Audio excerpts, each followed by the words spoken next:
Hey, it's Clay, and this will be a video chart on ticker symbol GERN. We will take a look at the 30-minute time frame. Real quick, what do I mean by 30-minute in case maybe you're new to charts?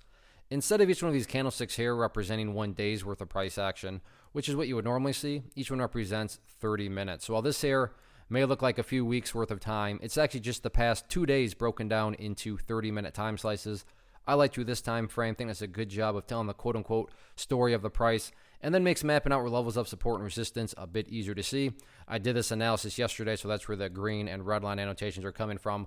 But after today's price movement, definitely some updates here need to be made as the bulls came roaring out of the gates once again. First thing I'm going to do is a little house cleaning, just get rid of that line down there. Sure, it still pertains. It's just not relevant anymore. And from a presentation standpoint, I don't want to risk causing confusion because there's clutter with lines all over the place. So I just want to try to keep this as clean as possible. The first update, though, that does need to be made comes about based on a foundational rule in charting, which states when levels of resistance are broken and closed above, you want to see them act as support. So for those of you that did watch yesterday's video, hopefully you remember me talking about 415 as resistance, but now that the price is above it, this would be considered one of the newest areas of support. The ideal level of support going forward, when you say, hey Clay, what would make this chart look the absolute strongest going forward?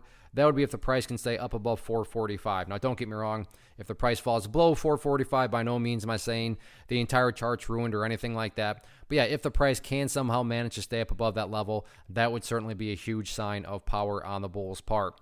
Taking a step back and looking at things from more so a big picture point of view, that's where the purple line here comes into play, the famous 50-period simple moving average, keyword being moving. So as time goes by, that purple line is going to move itself higher and higher.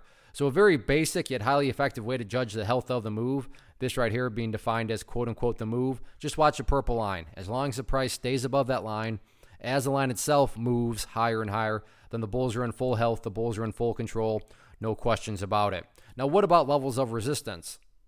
As far as where the sellers are hanging out at, seems to be right up there around 480, give or take a few pennies, but that is definitely public enemy number one going forward. But from a grand scheme of things perspective, like I said, it's really, I don't want to say resistance levels don't matter because they do, but as long as the price keeps on building higher bases like it's done over the past several days, then everything else will continue to take care of itself, including levels of resistance being broken. So nice move today. Just keep on chipping away and building those higher lows.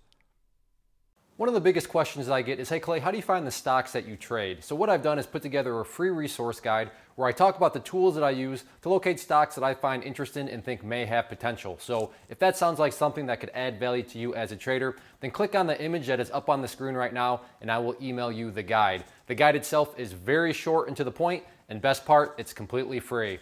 Thanks for watching the video. Let me know if you have any questions.